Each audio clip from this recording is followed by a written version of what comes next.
अस्सलाम वालेकुम सामीन, आप सुन रहे हैं सुपर FM 90 रेडियो बहावल नगर और मैं हूं एहसन रजा।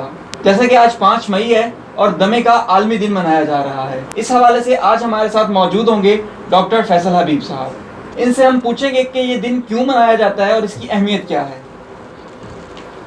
अस्सलाम वालेकुम डॉक्टर साहब। वालेकुम सलाम। जी, क्या हाल है आपके? अल्लाह का शुक्र। अच्छा डॉक्टर साहब, मुझे ये बताइएगा कि वर्ल्ड एस्मा डे जो है इसकी अहमियत क्या है और क्यों मनाया जाता है? देखिए जी, बिस्मिल्लाहिर्रहमानिर्रहीम। बात यह है कि ना, दुनिया में हर किस्म की जो बीमारियां होती हैं वो तकरीबन हर किस्म की बीमारियों के लिए जो है ना वो एक ख़ास उनके दिन मुकर्रर हैं, वो मनाए जाते हैं। बेसिकली उनका मकसद ये होता है कि जो आम पॉपुलेशन है हमारी, जितने भी लोग हैं, उनमें किसी भी ख़ास बीमारी के बारे में बताया जा सके, आगाही दी जा सके, उसके जो सारे सिम्टम्स हैं और उनकी जो प्रिवेंशन है, जिसे बचाव के तरीके कहते हैं, या किसी लिमिटेड अमाउंट में उनका जो ट्रीटमेंट है वो बताया जा सके।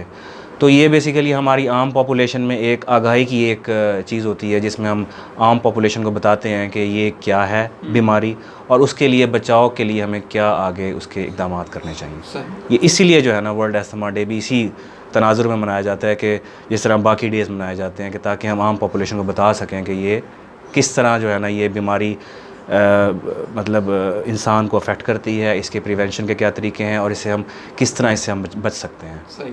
अच्छा, वैसे है क्या ये चीज़, दमा क्या चीज़ है और इसकी इलामात क्या चीज़ है, कैसे पता चलता है कि दमा हो गया? अच्छा जी, दमा बेसिकली एक सबसे पहले तो बड़ी बात यह है कि दमा एक 100% काबिल इलाज बीमारी है। सही। ये सांस की नालियों की तंगी को हम दमा कहते हैं, ठीक है ना। तो इसकी काफ़ी इकसाम होती हैं। कुछ लोगों में ये सिगरेट की वजह से हो जाता है, वो सिगरेट वाला दमा होता है जिनको हो जाए। कुछ लोगों में जिसे हम विरासती कहते हैं, विरासत में आता है, जीन्स में आता है। जैसे कि एक आपके फोर फादर्स में होता है, वहाँ से चला, किसी एक जनरेशन को स्किप किया, दूसरी जनरेशन में आ गया। मोस्टली जो ये होता है ना, ये फोर फादर से ही आता है। जेनेटिक्स इसका बड़ा स्ट्रॉन्ग किस्म का जो है ना, मौरूसी जिसे हम कहते हैं, वो बड़ा इसका स्ट्रॉन्ग कनेक्शन है दमे का इसके साथ ना। तो ये बेसिकली इसमें सबसे पहले शुरू तो ये खांसी से होता है। कुछ लोगों को बचपन से शुरू हो जाता है, कुछ लोगों को जवानी में होता है और कुछ लोगों को 50 साल के बाद होता है। उसे हम लेट ऑनसेट अस्थमा कहते हैं। और इसकी जो अलामात होती हैं ना, उसमें सबसे पहले जो है खांसी, उसके बाद अगर हमने उसको ट्रीट सही तरीके से नहीं किया या किसी भी वजह से मरीज़ सही तरीके से ट्रीटमेंट नहीं ले सका, तो आगे चल के जो है वो उसको सांस फूलना शुरू हो जाएगा। फिर भी उसको सही ट्रीटमेंट नहीं मिली तो उससे आगे चल के फिर उसको बलगम आना शुरू हो जाएगी। और फिर बाद में उसके रोज़मर्रा के जो काम हैं, जिसमें वो कोई भी जॉब करता है या कोई भी अपना काम करता है, वो उसका रिस्ट्रिक्ट हो जाता है। और फिर वो बाद में बिस्तर के ऊपर उसका वो जगह ले लेता है अपनी, और बाद में वो फिर अपने रोज़मर्रा के काम, इवन वो अपने जो है वो कपड़े उतारने और कपड़े पहनने से भी उसको सांस चढ़ जाता है। इतनी सवेर हद तक जो है ना ये दमे की तकलीफ़ हो सकती है अगर इसका प्रॉपर तरीके से इलाज ना किया जाए। तो ये सारी अलामात होती हैं। तो मतलब इस तरह जी, दमे की वजूहात क्या हो सकते हैं? क्या माहौलियाती आलूदगी का सबब बन सकते हैं? हाँ जी, वजूहात इसमें मैंने आपको ज़िक्र किया है कि पहले तो ये मौरूसी जैसे आता है। सही। दूसरी नंबर पे जो हमारे कुछ लोग होते हैं ऑक्यूपेशन, जैसे कि किसी का भी कोई ज़रिया माश है, वो भी बहुत इसमें इसकी भी बड़ी अहमियत है। कुछ लोग जो जैसे भट्ठे पे काम करते हैं, ईंटों के भट्ठों पे काम करते हैं।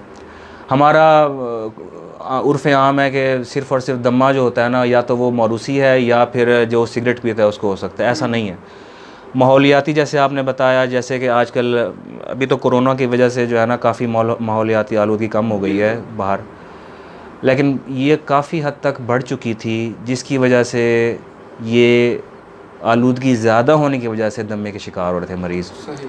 एक माहौलियाती, नंबर 2 ऑक्यूपेशन, ज़रिया माश। भट्ठे के ऊपर जो काम करते हैं लोग, ईंटों के भट्ठे के ऊपर बहुत कसरत से उनको जो है ना ये दमे की शिकायत होती है। नंबर 3 जो लोग तंदूर पे काम करते हैं, रोटियां बनाते हैं, सारा दिन जिनका काम ही यही होता है, तो वो जो धुआं वहाँ से उठता है उसकी वजह से भी हो जाता है सांस की तकलीफ़। उसके अलावा कुछ लोग परिंदे कबूतर पालते हैं अपने घरों में सिर्फ इसीलिए कि वो बेच सकें आगे जाके, तो उसकी वजह से भी सांस होता है। और कुछ लोग होते हैं जिनको आपने देखा होगा बेकरी का काम करते हैं या जो बिस्किट्स वगैरह का काम करते हैं, बेकरी का काम करते हैं, उसमें जो वो उनका जो मैदा उड़ता है, मैदा जो है वो सांस की नालियों में जाता है, उसका जो पाउडर होता है उससे भी जो है ना दमे की तकलीफ़ हो सकती है। वैसे तो बहुत सारी इकसाम है, ये वो इकसाम है मोटी मोटी कि जिसकी वजह से दमा हो सकता है, जो कि आम लोगों को भी पता है। और कुछ लोगों ने घर में भैंसे गाय वगैरह रखी होती हैं, वो उसमें तूड़ी रखी होती है, तूड़ी की वजह से भी ये दमा होता है। तो ये मोटी मोटी वो चीज़ें हैं कि जो आम तौर पे हमारे माशरे में पाई जाती हैं, और ये हैं बेसिकली जो। अच्छा, कोरोना का आपने जिक्र किया, वैसे कोरोना वायरस है क्या चीज़ बेसिकली? अच्छा जी, कोरोना वायरस, अब इसकी जो बात है ना, ये ऑलमोस्ट हर बंदे को ही पता चल चुकी है। ये एक आम वायरल इन्फेक्शन है जी, जिसमें जो शुरू होता है नज़ला, खांसी, बुखार से। अच्छा, इसमें जो स्पेसिफ़िक चीज़ है जो आम नज़ले में नहीं होती और इसमें होती है, वो ये है कि जो आम नज़ला है ना उसमें सांस नहीं चढ़ता। सही। और इसमें जो कोविड है या कोरोना है, इसमें ना मरीज़ को खांसी बुखार के साथ सांस चढ़ना शुरू हो जाता है। सही। जो सही इसकी डिफरेंशिएटिंग फ़ीचर है ना, वो तो ज़ुकाम भी हर नज़ले में होगा, बुखार भी हर नज़ले में हो जाएगा, जिस्म में दर्द भी हर नज़ले में होता है। लेकिन इसका साथ में ये होता है कि 2 से 3 दिनों बाद या 4 दिनों बाद उसको सांस चढ़ना शुरू होता है। तो ये एक बड़ा डिफरेंशिएटिंग फ़ीचर होता है कि भाई ये नज़ला नहीं है, ये कुछ और चीज़ है। ठीक है ना? तो ये ऐसा ही है, ये इसकी कोई ख़ास ऐसी नहीं है कि मैं आपको बताऊंगा जी ये है और तो कोरोना होगा। ये चीज़ पाई जाएगी तो कोरोना होगा, सेम एज़ आम नज़ला ज़ुकाम, बस उसमें ये होता है कि मरीज़ को सांस चढ़ना शुरू हो जाता है। तो ये एक डिफरेंशिएटिंग फ़ीचर। मरीज़ को कैसे पता चलेगा कि उसको ये कोरोना वायरस हो गया? अच्छा, मरीज़ को पता हमारे जितने मतलब एक लिटरेसी रेट है हमारे उसमें, तो अक्सर जो है कम है लिटरेसी रेट हमारे मुल्क में, तो लोगों को इस बारे में अक्सर पता नहीं चलता। लोग तो हमारे यहाँ कई कई महीने कई कई साल टीबी को लेके फिरते रहते हैं। बिल्कुल। हमारे जो अगर हम पर्टिकुलरली बहावल नगर की बात करें, तो बहावल नगर की पेरीफ्री में बेचारे हमारे जो लोग हैं वो कई कई साल कई कई महीने टीबी की मतलब बीमारी लेके वो फिरते रहते हैं, और हमें नहीं पता कि वो आगे जाके कितनों को वो टीबी कर चुके हैं। तो इसमें ना आगाही जो है ना वो बड़ी इंपॉर्टेंट है। जैसे मैंने आपको बताया है, इसमें उसको पता कैसे चलेगा? पता ऐसे चलेगा कि उसको नज़ला खांसी तो होगा, जैसे होगा उसके साथ उसको सांस चढ़ना शुरू हो जाएगा। ठीक है। अच्छा, अब जब उसको इस तरह की तकलीफ़ हो तो उसको फ़ौरन जो है ना आना चाहिए हॉस्पिटल, उसको दिखाना चाहिए अपने आप को, और बाकी उसके टेस्ट होने चाहिए। और अगर थोड़ा सा क्योंकि ये हमारी कौम जो है ना वो ज़्यादातर वो देहात में रहती है, ज़्यादा इन्फॉर्मेशन नहीं होती उनको, थोड़ा सा भी कोई अगर इस दौरान में अगर कोई अपने आप से ज़रा कॉन्शियस है तो वो फ़ौरन देख सकता है कि यार फ़लाने बंदे से मैं मिला था, वो फ़लाना बंदा यार वो आया था शहर के बाहर से, या लाहौर से आया था, या साहिवाल से, या पिंडी से, वट जहाँ से शहर के बाहर से उसका कांटेक्ट हुआ है। सही। तो ये एक बड़ा कैच पॉइंट होता है मरीज़ के लिए कि यार मैं फ़लाने से मिला था, तो या जैसे कि फ़लाना बंदा जो है ना वो उम्रे से आया था, मैं उससे मिल के आया हूँ, तो जैसे ही मैं उससे मिल के आया हूँ तो मुझे नज़ला हो गया है, खांसी हो गई है, और अब जो है ना मुझे सांस की तकलीफ़ हो रही है। तो उसको फ़ौरन जो है ना उसके दिमाग में आना चाहिए कि यार मुझे फ़ौरन अपने आप को जाके चेक कराना चाहिए। तो ये जो कोरोना वायरस है ये दमे पर किस हद तक असरअंदाज हो सकता है? अच्छा जी, दमे पे असरअंदाज जितने भी सांस के मरीज़ हैं, आया वो दमे के मरीज़ हैं, आया वो टीबी के मरीज़ हैं, या और जितनी भी टीबी सांस की बीमारियाँ जिसमें फेफड़ों में पानी पड़ जाता है या वटेवर जो भी बीमारियाँ उनकी, जितने भी फेफड़े की बीमारियाँ हैं उसमें ये जो कोविड है ये अपनी शिद्दत से कई गुना ज़्यादा अटैक करता है। क्योंकि लंग्स जो हैं, आपके फेफड़े जो हैं वो पहले से कॉम्प्रोमाइज़ चल रहे होते हैं। मतलब एक जैसे कि मैं अपने माशरे की बात कर रहा हूँ, बार बार मैं जिक्र कर रहा हूँ कि हमारे माशरे में दमे का कंट्रोल सही नहीं है। अगर मैं बात करूं बाहर यूरोप की, इंग्लैंड की, वहाँ तो लोग दमे वाले मतलब ऐसे फिरते हैं जैसे एक बिल्कुल नॉर्मल, और हमारे लोग आम दमे की वजह से भी बिस्तर पे पड़े होते हैं, 7 ऑक्सीजन का सिलेंडर लगा के। तो हमारे माशरे में जो लंग्स की बीमारियां हैं वो काफ़ी ज़्यादा हैं, और किसी भी लंग की बीमारी में, ये सिर्फ दमे की मैं बात नहीं कर रहा, किसी भी फेफड़े की बीमारी में ये अपनी शिद्दत से कई गुना ज़्यादा अफेक्ट करता है।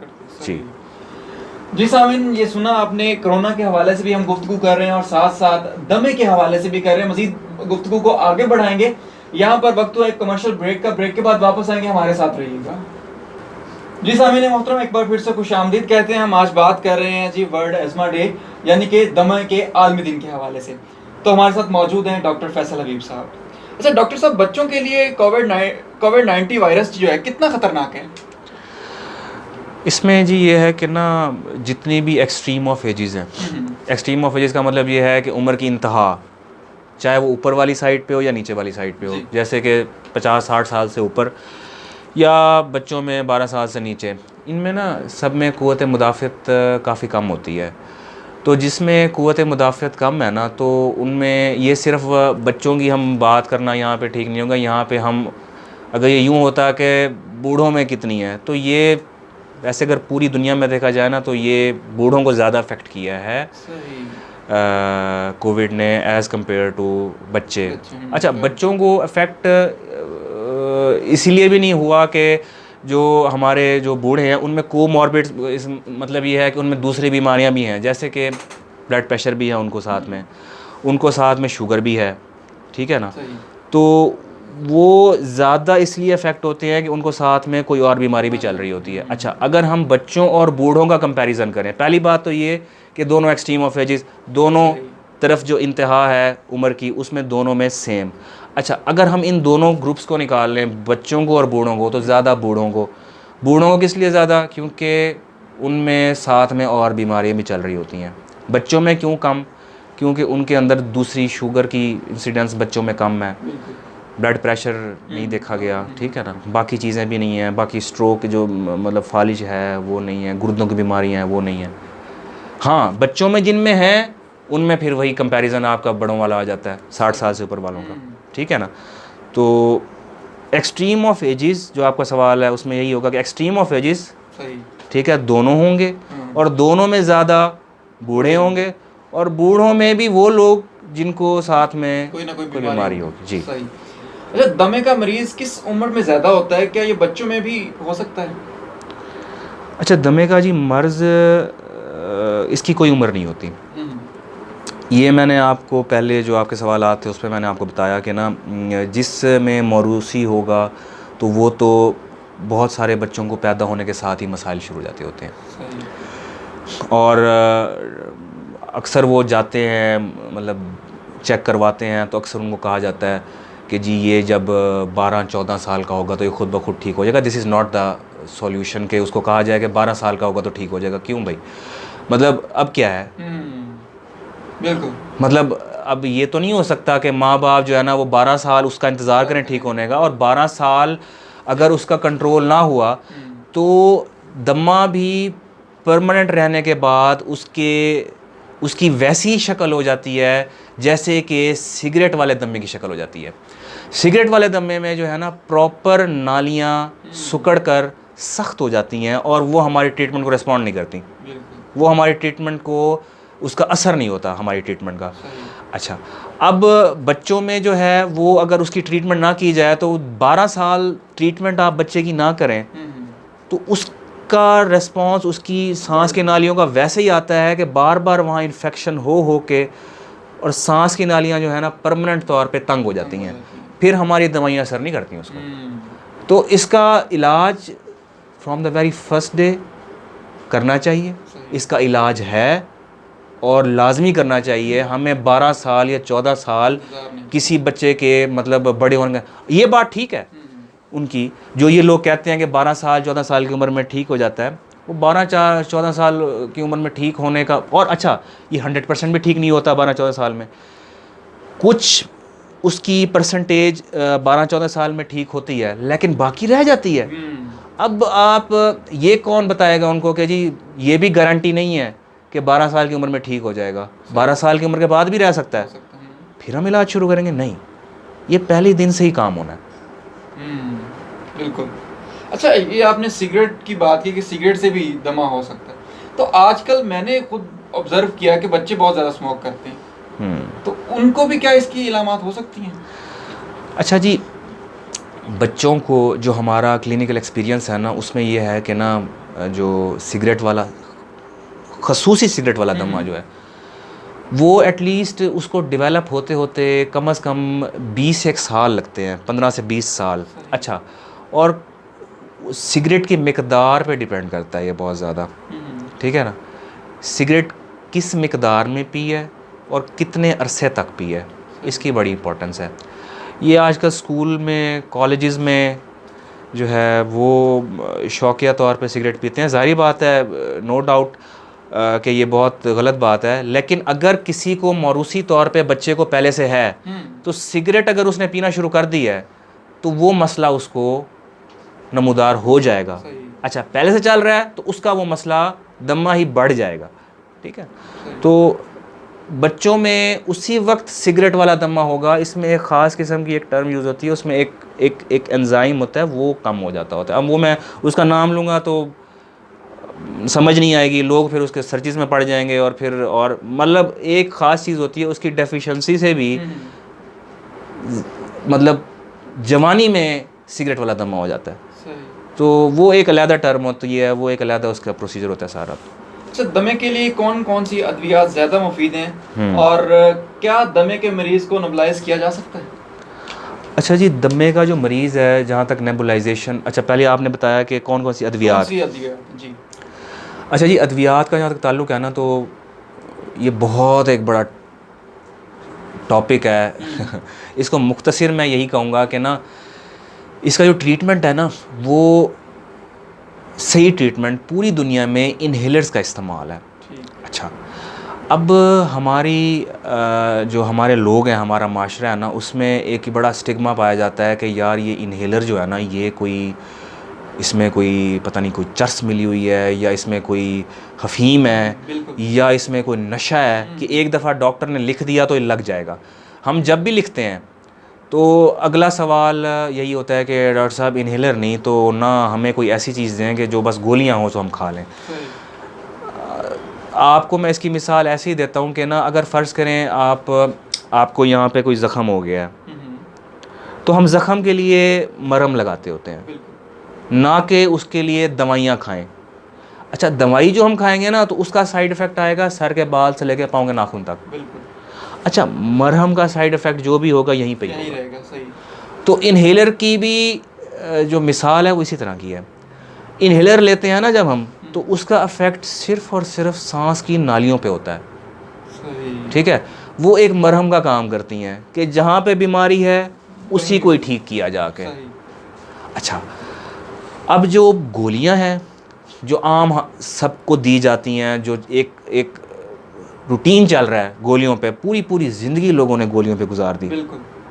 उसमें क्या होता है? साइड इफ़ेक्ट्स, सर के बाल से लेके पाँव के नाखून तक। अच्छा, वो डिपेंडेंट गोलियों के, जिस दिन उन्होंने वो गोलियां नहीं खानी उस दिन जो है उनका जो है वो मसला ठीक नहीं होना। ठीक है ना।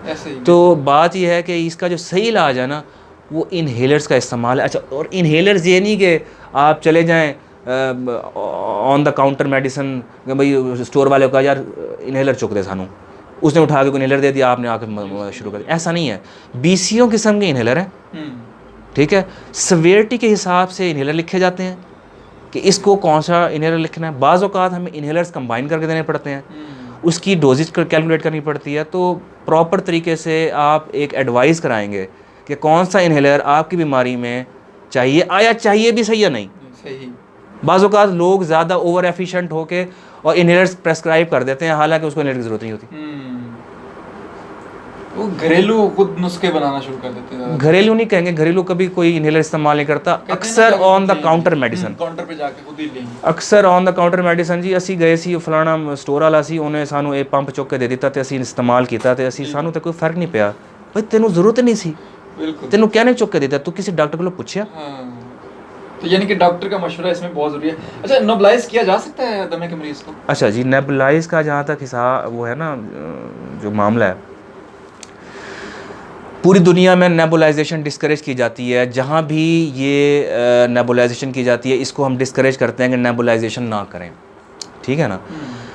इसकी मिसाल भी मैं एक देता होता हूँ कि ना, असल में बार बार नेबुलाइज करने से जो है ना, नेबुलाइज में जब कोई भी पेशेंट नेबुलाइज करता है ना, तो उसमें जो दवाई की मिकदार होती है ना, वो बहुत ज़्यादा डिलीवर होती है सांस की नालियों में ना।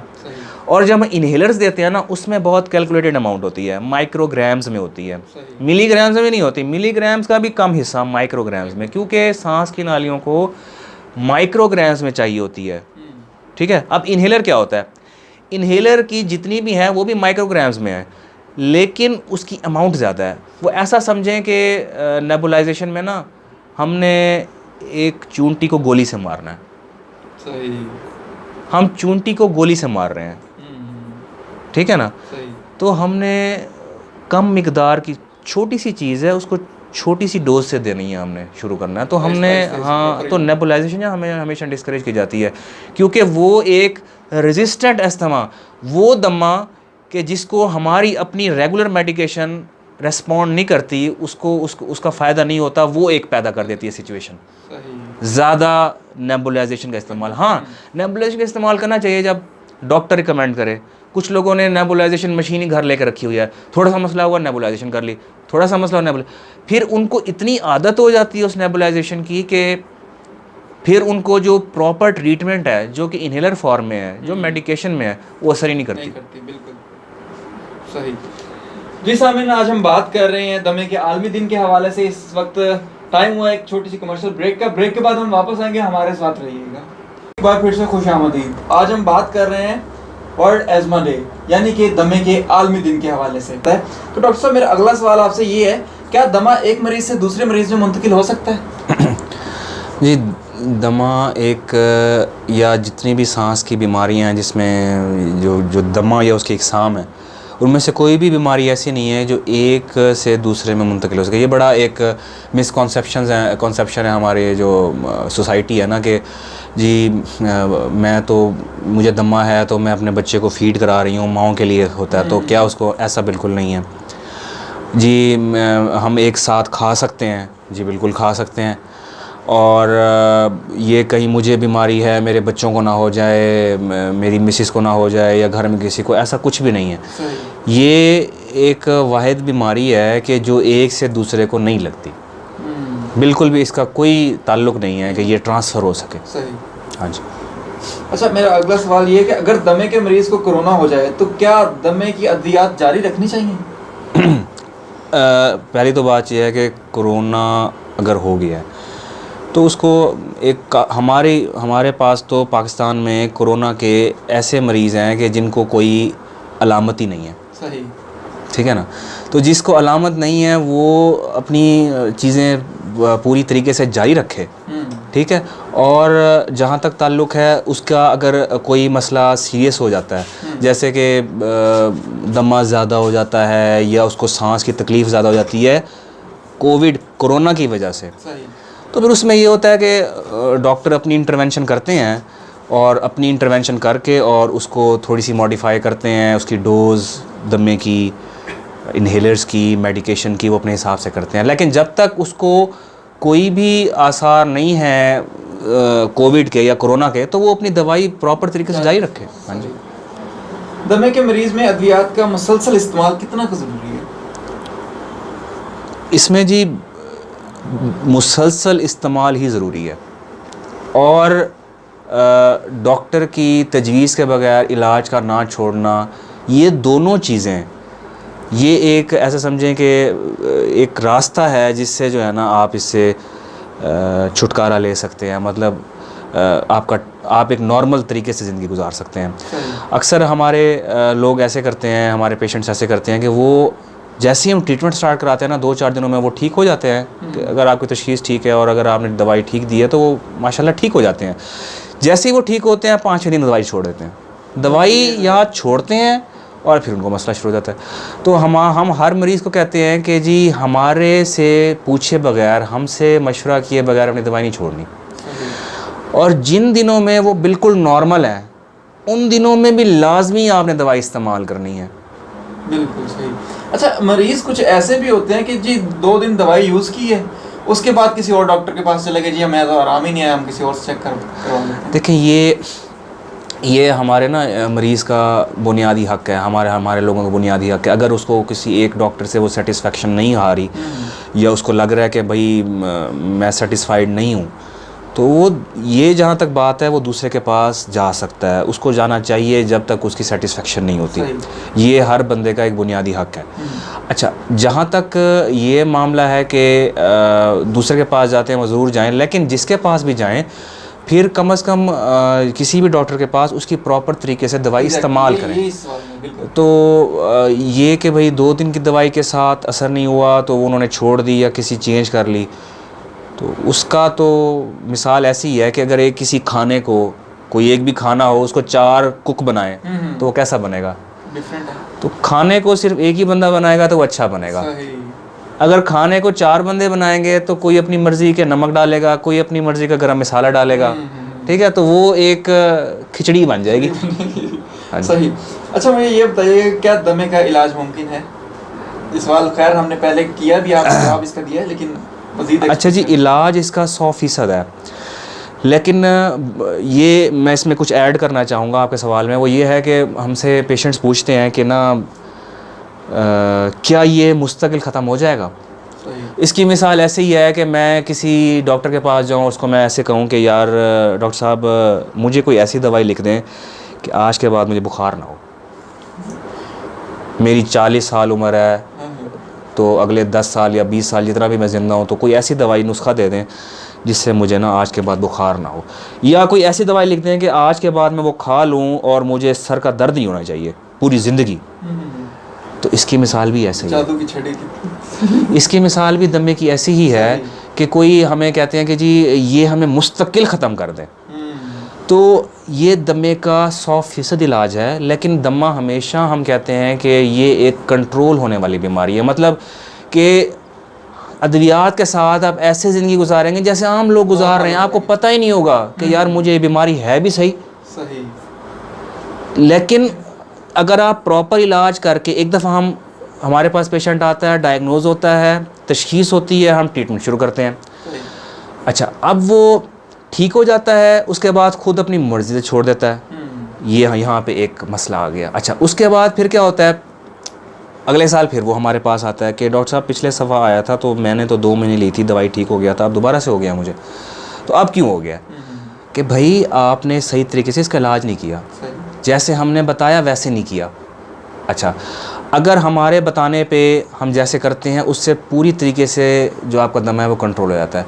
अच्छा, अगर दोबारा होगा भी सही ना, तो उस शिद्दत का नहीं होगा जैसे आपको पहले हुआ था, जिस पे हमने आपको तशख़ीस की थी, उस शिद्दत का नहीं होगा, हल्का फुल्का सा होगा। वो रजीम, वो चीज़ हम बताएंगे कि अगर आपको मसला हो तो आपने इस तरह कर लेना, आपका फ़ौरन ठीक हो जाया करेगा। लेकिन एक दफ़ा प्रॉपर तरीके से आप शुरू तो करें ना उसका इलाज। अच्छा, कोरोना जो है दमे के मरीज़ के लिए किस हद तक ख़तरनाक है और इसके लिए क्या एहतियाती तदाबीर जो है हो सकती है? ये मैं इसमें जवाब पहले हम सवाल हो चुका है। इसमें मतलब किसी भी ऐसी फेफड़े की बीमारी जो कि पहले से मरीज़ को है, उसमें फेफड़े पहले से कॉम्प्रोमाइज़ होते हैं, पहले से उनकी सांस की नालियाँ तंग होती हैं, पहले से उनका जो सारा स्ट्रक्चर है जो उनका फेफड़े का वो सारा डिस्टर्ब हुआ होता है। तो पहले से एक चीज़ ख़राब चल रही है, उसके ऊपर कोविड या कोरोना आ गया है तो वो और ज़्यादा ख़राब कर सकता है उसको। तो ये बाकी जो मरीज़ जिनको पहले से मसला है उनके लिए बहुत ख़तरनाक है ये। अच्छा, आखिरी सवाल है मेरा कि हमारे जो सामीन इस वक्त सुन रहे हैं तो उन्हें जाते जाते आप क्या पैगाम देना चाहेंगे इस हवाले से, दमे के हवाले से भी ओवरऑल भी? मैं 2 चीज़ें इस पे बात करूँगा। पहली चीज़ तो ये है कि दमे के हवाले से बात करूँगा, दूसरा मैं करूँगा कोविड के हवाले से बात, कोरोना के हवाले से बात। जो दमे के हवाले से बात है ना, तो सिर्फ एक छोटी सी चीज़ के, एक तो दमा 100% काबिल इलाज बीमारी है। हमने इसको डिले करके, हमने इसको सही तरीके से तशख़ीस ना करवा के, सही तरीके से दवाई ना लेके इसको एक वो बीमारी बना दिया है जिससे इंसान कब्र में चला जाता है। हालांकि पूरी दुनिया में इस बीमारी को कुछ भी नहीं समझा जाता। पूरी दुनिया में एथलीट्स हैं जो कि रनर्स हैं, जो कि गेम्स करते हैं, वो दमे के मरीज़ हैं। और आप ये देखें कि आप कैसे एक्सपेक्ट कर सकते हैं कि एक एथलीट जो कि रेस लगाता है वो दमे का मरीज़ कैसे हो सकता है? भाई वो दमे का मरीज़ है लेकिन वो बिल्कुल ठीक है, इसीलिए वो कॉम्पिटिशन्स में हिस्सा ले रहा है, वो इसीलिए रनर्स मैराथन में जा रहा है, इसीलिए सारा कुछ कर रहा है कि वो बिल्कुल ठीक है। ठीक है ना? हमने इसको ऐसी बीमारी नहीं बनाना कि वो आपको कब्र में ले जाए। हमने इसको वो चीज़ बनानी है कि आपको पता भी ना हो कि ये आपको बीमारी है। और मैं तो मरीजों को कहता हूँ कि आप इसको समझे ही ना बीमारी है अगर आप इसका सही इलाज करते हैं। ये नंबर 2 कोविड के हवाले से कि हमारे मुल्क में ना अगले महीने तक या नेक्स्ट माह तक जो है ना वो एक बड़ा इम्पॉर्टेंट एक जा रहा है ड्यूरेशन हमारा। लॉकडाउन में थोड़ी सी सुस्ती हुई है, तो सॉरी इसमें थोड़ा सा नरमी हुई है जिसे हम कहेंगे। तो उससे क्या हुआ कि हमारे लोग बाहर आ गए हैं बहुत ज़्यादा। अच्छा, बाहर आए हैं तो एक किस्म का दोबारा से सर्ज जो है बीमारी का, केसेस बढ़ गए हैं। तो मैं बस ये दरख्वास्त करूँगा कि रोज़मर्रा के खांसी नज़ले के लिए हॉस्पिटल भी ना आएँ। सही, ठीक है ना? अपने घर पे रहें, करीबी किसी डॉक्टर से अगर कोई ज़्यादा मसला है तो आप दवाई ले सकते हैं, वरना हॉस्पिटल ना आएँ। हॉस्पिटल में ज़ाहिर बात है बीमारियाँ होती हैं, लग सकती हैं, तो अभी अंदर रहें, अभी बाहर ना आएँ। तो इसका थोड़ा सा ये भी बता दें कि किस तरह से एहतियात किए जाए कोरोना के हवाले से। एहतियात ये कि इश्तिहारात आपको हम सबको बता रहे हैं, आजकल तो कोई चीज़ हमसे छुपी नहीं रह गई, हर किसी को पता है। इसमें हाथ धोना, सैनिटाइज़र इस्तेमाल करना, मास्क इस्तेमाल करना, मास्क का फ्रीक्वेंट इस्तेमाल करें। बाहर आप ना जाएं, बाहर जाएंगे अगर आपको नहीं है तो आप अपने बच्चों के लिए लेके आएंगे। बाज़ार में ना जाएं, भीड़ में ना जाएं। आजकल अफ्तारी का है सारा कि अफ्तारी टाइम जो है ना वो ऐसे पकौड़ों और समोसों की दुकानों पे ऐसा हजूम होता है कि वहाँ किसी चीज़ की भी कुछ पता नहीं होता कि कौन इंसान जो है वो आपका वायरस लेकर ठहरा हुआ है। बिल्कुल, ठीक है? आपको ये भी नहीं पता कि वो शॉपकीपर जो है उसको हो। ठीक है? तो हजूम ना करें, तो मुख्तस कर ले कि भाई डिवीजन करके आप 3 बजे जा के ले सकते हैं, 1 बजे आप अफ्तारी का सामान है। ज़रूरी नहीं है कि हमने अफ्तारी से 5 मिनट पहले ही सारा कुछ करना है। तो फासला रखें और इस तरह की चीज़ों के पास ना जाएं जहाँ पे हमें जो है ना वो मुश्किल पेश आ सकती है। जी सामीन, आज हमने बात की है जी दमे के आलमी दिन के हवाले से, और आपने जाना कि दमा क्या चीज़ है और इसकी क्या वजूहात हो सकती हैं, इसकी क्या अद्वियात हैं और इसको कैसे ख़त्म किया जा सकता है। इंशाल्लाह नेक्स्ट प्रोग्राम में फिर आपसे मुलाकात होगी। हमारे साथ रहिएगा, सुनते रहिएगा FM 90 बहावलनगर। अल्लाह हाफिज़।